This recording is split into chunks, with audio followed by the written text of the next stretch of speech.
दिया था तो वो हमारा ईरान ने दिया था, और जब आज ईरान पर वक्त पड़ा है तो ये कायर मोदी, नरेंद्र मोदी प्रधानमंत्री, कायर प्रधानमंत्री। और यही सब फोटो देखने के बाद मुझे याद आता है कि 1962 में जब भारत और चीन का युद्ध हुआ था ना, तो इजराइल ही था जिसने हमको सैन्य हथियार, गोला बारूद दिए थे।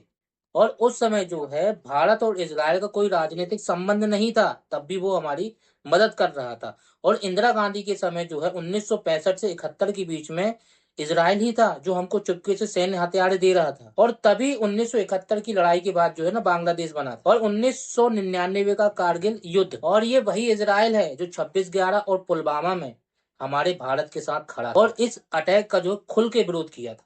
और आपको ये भी पता होगा कि इजराइल हमेशा से रक्षा के मामले में और तकनीक के मामले में हमेशा से भारत के साथ ही रहा।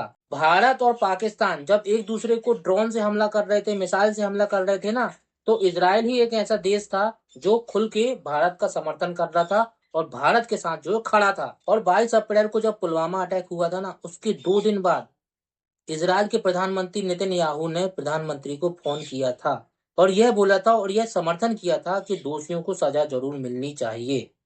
और यह सब देखने के बाद आपको अभी भी लगता है कि इजराइल हमारा दुश्मन है? इजराइल जो है ना हमेशा से भारत के साथ खड़ा था और आज भी खड़ा है। तो ऐसे नेताओं को सिर्फ वोट बैंक से मतलब होता है दोस्त। अभी तरुण जो रहा दिल्ली का, वो भी एक दलित ही रहा, खटीक था। उसकी मौत में, उसके शोक में इसने एक शब्द नहीं बोला, क्योंकि आप समझते हैं, आप समझदार हैं। अब मैं ज्यादा कुछ नहीं बोलूंगा।